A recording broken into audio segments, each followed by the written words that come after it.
Hello, I'm on this great interview with the author of the best-selling book, Breathe, Mr. James Nestor. James, welcome. I'm so excited. I have to tell you, this is one of the best books I've read in the last 5 years. And I'm really excited to interview you about this because I think it's really a life-changing book. So thank you for taking the time to sit down and interview with me. Well, thanks a lot for having me. And with that intro, I hope that this isn't going to be disappointing. I feel like I really got to stand up to something now. Well, when you write a book about breathing, it's kind of essential, right? So it's not one of those things that people can ignore. And it's like, it's not like you're writing a diet book. It's, yeah, I'm not going to do that this year. I am going to breathe today. That's a big factor. But I want to start with that because I think one of the interesting things, and I was thinking about this in the shower this morning, is like, how does someone decide today I'm going to write a book about breathing? I think that would be a great topic. So how did this all get started? I mean, where in your brain did you think this is an essential thing that I think people should know about, and I'm going to write a book about breathing? So how did this all come about? Well, I certainly never had that epiphany or that moment. This was something that had just been accumulating over years and years, actually, until I got to a point where I had so much research that I thought there might be a book in it. And I guess the real jumping off point for me was when I was sent on an assignment by Outside Magazine to write about free divers. These are people who can hold their breath for 5, 6, 7, 8 minutes at a time and dive to depths of 300 feet, 400 feet, not even wearing fins. And I figured if we can control our breath and use our bodies to do that, what else are we missing in this picture? Where else can breathing take us? And that was really the launching off point for me.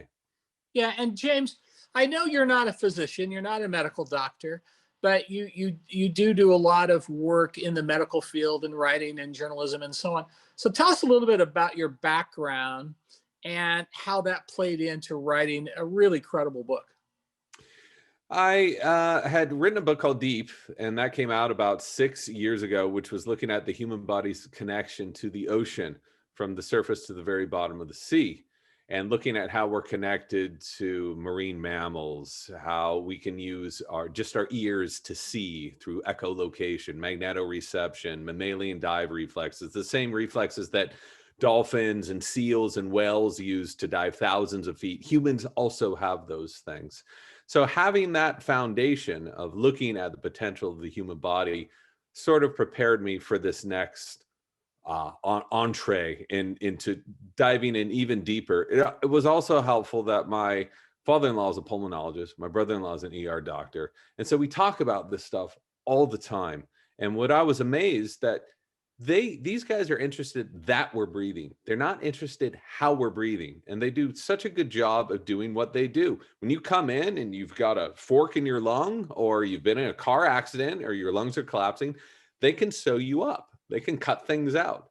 But it wasn't the day-to-day that they are taught anything about, really, that how we're breathing. But how we're breathing is as essential as what we're eating, how much we're exercising. That's what I learned in this process.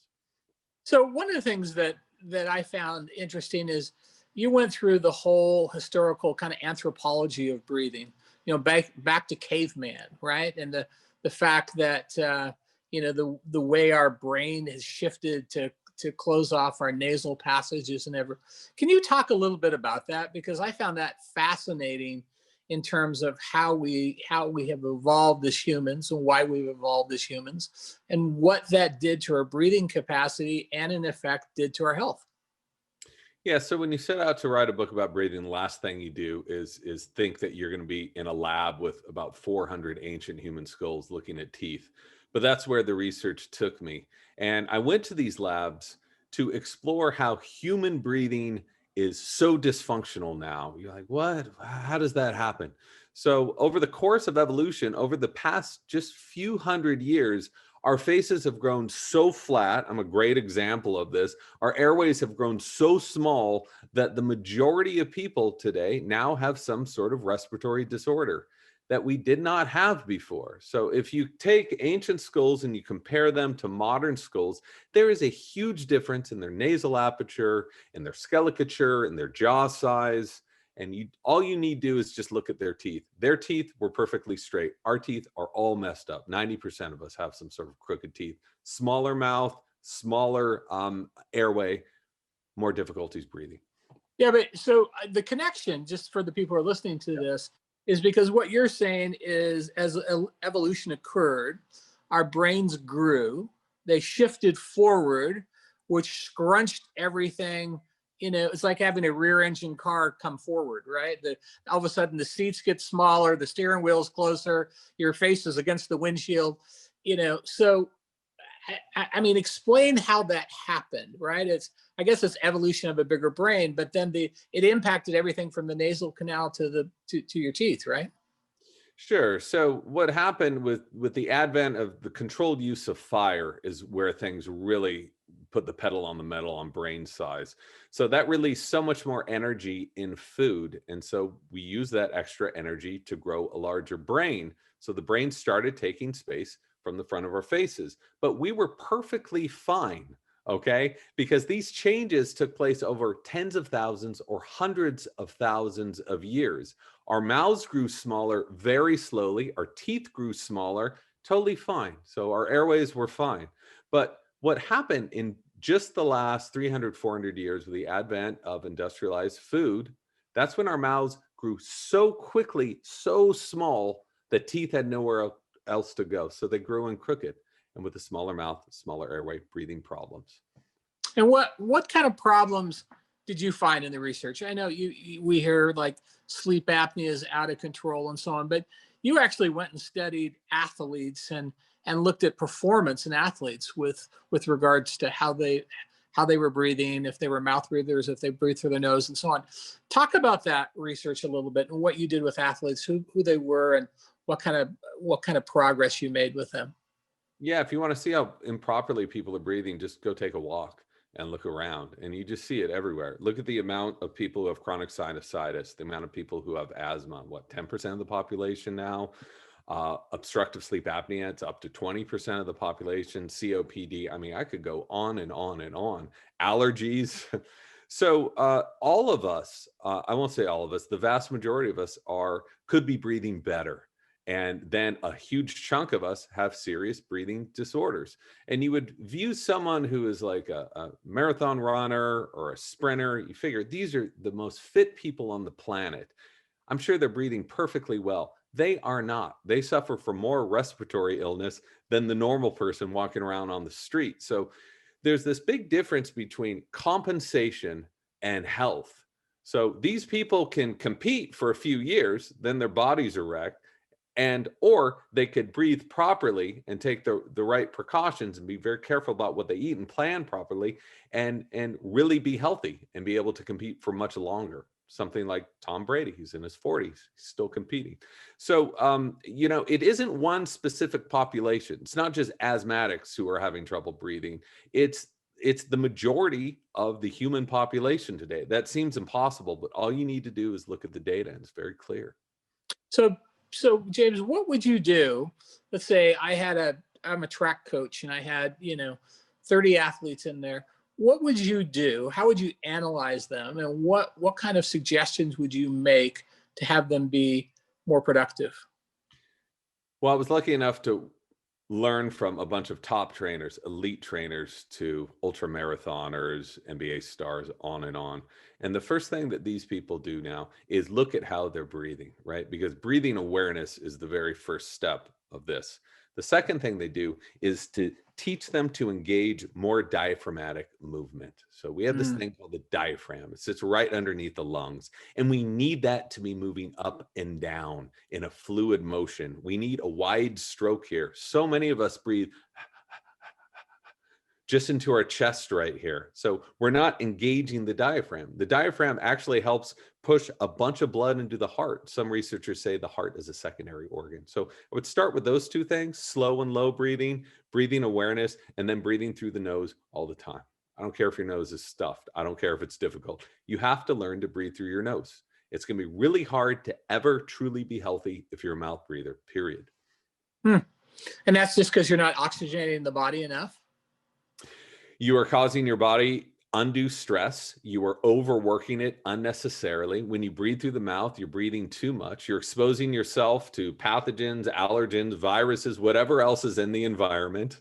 And you're jacking your nervous system too, because most of the signals between the brain and the body are coming from the body to the brain. And when you're breathing too much into your chest, you're sending signals to your brain that there's a problem, that you should be stressed. And you just see this all over the place all the time, including with top athletes. Mm. One of the things that I loved in your book, that you were talking about the nose breathers versus the mouth breathers, and I think you said if you were able to duct tape your mouth for a period of time, I can't remember, it was 30 days or something, you would eventually become a nose breather by virtue of having to, right? And that your body would make that transition to a nose breather. Have you had anybody do that or take you up on that suggestion, or anybody said, hey, James, I did this for 30 days and I have a lot less facial hair, but it worked? Well, I'm not a doctor, I'm not a breathing therapist, so I would never prescribe anything like that to anyone. Don't do that, people. Don't go buy some Gorilla Tape and put it over your mouth. Bad idea. What I would suggest people do is look at the studies, look at the science, and to start adapting carefully and slowly and softly to nasal breathing, because it's irrefutable that the nose is the pathway through which we should be breathing air. We get more oxygen, we calm our body, takes less effort. I mean, I could go on and on and on. It's our first line of defense as well. So how you do that is up to you. Some people really want to go for it and get into it. Some people need a much lighter approach to this. I've found that just becoming aware of your breathing, becoming aware of when you're breathing through your mouth versus your nose, is the first step. After that, you can start training yourself. I'm a big meditator. And so, when I read your book, I just thought, well, this feels like another way to be conscious, and to meditate. I mean, is that a true assumption? I mean, is this really just about being conscious about the habit of breathing and what's most effective? Meditation is breathing. Okay. I know that after a few years, you can get into very deep states of mindfulness where you can grow more gray matter and all that. And we've seen that with monks and other people who've really spent years doing this. But the benefits you get in those first few months are because you've learned how to breathe properly. You are focused, you're breathing. I don't know any meditation where you can breathe through your mouth, breathe dysfunctionally, and focus on a Buddha or a mantra. The whole point of these mantras is guess what happens? Om mani padme hum, sata nama om. It Right. forces you to slow your breathing down and breathe in this very controlled manner. You can pray if you want, you can recite your mantra if you want. That's all great stuff. But the benefits are really tied to how you're breathing while you're doing that. Yeah. Why do you think the book has been so successful? I don't know. It was a total surprise to me.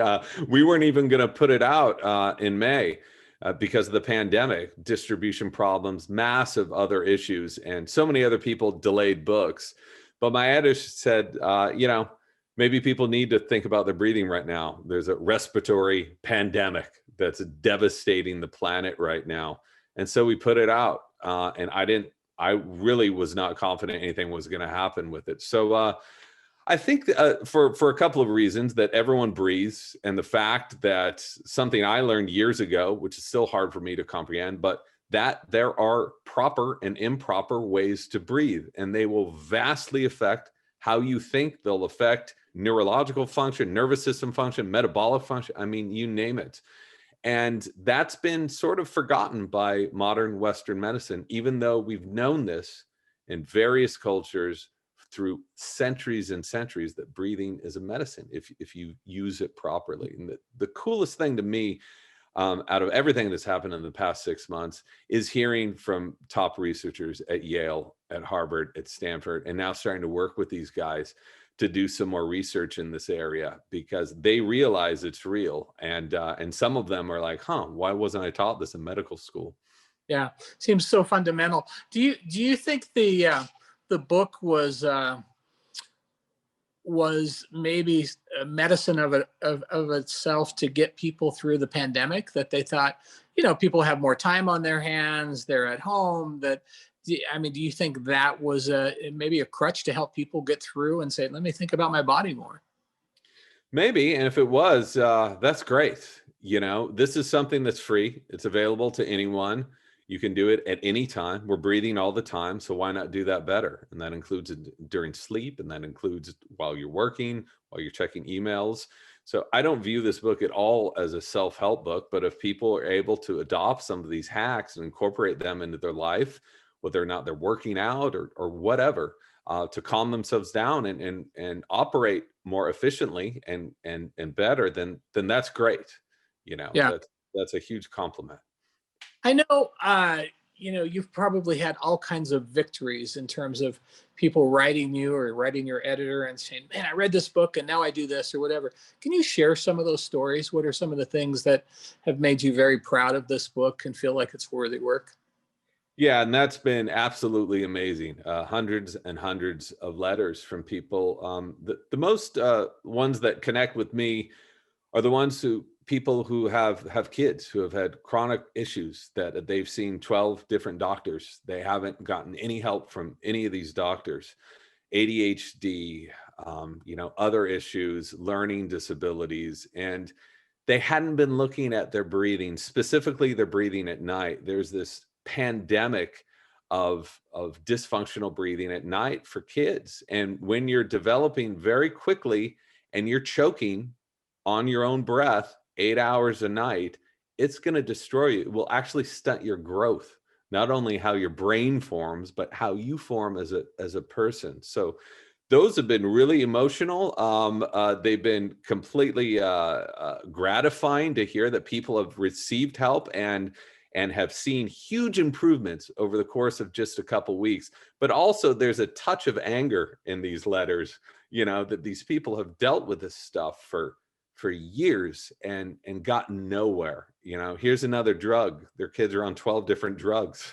Speed to Right. keep them up at night. Here's another drug to make you go to sleep. And that's tragic, but now we have information. What people do with that information is up to them. But I think it's all about just getting that out there and giving people a choice. Yeah. I know when you and I spoke before, and me being the serial entrepreneur that I am, we talked about how to grow this movement, right? And I think about, you can go to a yoga class, or you can go to a Pilates class, or you can go to some type of prayer circle or whatever. And there's all kinds of communities that are surrounded this, and you can go on the yoga retreats and so on. Do you ever foresee this as, I'm going to go on a breathing retreat, I'm going to get 100 people at some kind of meeting to teach breathing, and being teaching to America's physicians about breathing, the importance of this. Have you set on a course to do any of these kinds of things to get the word out more? Well, I'm starting to do that now, doing a lot of talks at various medical schools and at some corporations, and that's starting to boot up. And it's funny because a lot of people go on yoga retreats, right? That's a very Yep. popular thing to do. What is yoga but a breathing technology? And it's interesting when you look at the history of yoga, there were no movements or vinyasa flow or any of that when yoga first began. It was a technology of sitting and breathing. And Mhm. so much of what we know of as yoga now isn't an ancient practice. It was invented 100 years ago. That's not to dismiss it. I do it all the time. I love it. It's amazing. So I'm seeing this. Yogis are really adopting to focus on breathing even more, which is great. I think that there's a lot more work to be done. There are breathing therapists out there. There's breathing gurus out there. I think they do a huge service to people. But what I think is important to get is the message of not just how to do it, but why you are doing this, where it comes from, when to do it for optimum health, and the real science behind it. Because I think one of the reasons why some people in the medical field haven't taken breathing so seriously is it's been sort of clouded over by tie-dye and by claims that that weren't just ever legitimized. But once you start doing the science and getting this out there, look at what happens with Wim Hof. You know, millions of people are doing his breathing, and that's so inspiring to me. Yeah. So if you could, fast forward the clock 5 years and then look back, what would you have liked to see this book had, revolutionized? I mean, would this be in the medical schools as a teaching thing? I mean, would you have communities agree? What would you, looking back 5 years from now, what would you like to have seen this book do? I think to just bring awareness. I think when you start to shove stuff down people's throats and tell them how to do something that they need to do it, people are really turned off by that. But to give them a choice, to say, if you've got a respiratory problem, asthma, panic, these are two big ones, you can take bronchodilators and oral steroids, which work beautifully. They work so well, okay? I would never say they didn't work. They do nothing for the core problem of your Right. asthma. And we know Right. the longer you stay on these things, the worse your asthma is going to get. And Yeah. there's increased risk of autoimmune diseases, hypertension on it. People who have been on oral steroids know this now. But just for these people to have a choice, there's this other thing you can do along with that, in conjunction with bronchodilators, is to take control of your breathing. Same thing with panic, same thing with people with chronic headaches, even chronic fatigue. But to have this so well known, to have doctors actually to teach them about the fundamental aspects of breathing and how their patients can use this to not only shift mental states, but to actually help blunt the symptoms of so many chronic problems that we're contending with right now. Yeah. Well, you may control the best medicine that a doctor could ever give you, right, with your breathing. So it's self-regulated. My last question for you, what have you done differently yourself personally? What has James Nestor done differently since you did this book, wrote this book, have talked to all the doctors, the physicians, seen the research? How have you changed? Well, some people think that since I wrote this book and spent 4 years, full-time writing it, I'm now the best breather in the world. I'm just walking around. I've got my robe, my oils, Yeah, jewels. I'm just you walking got the around.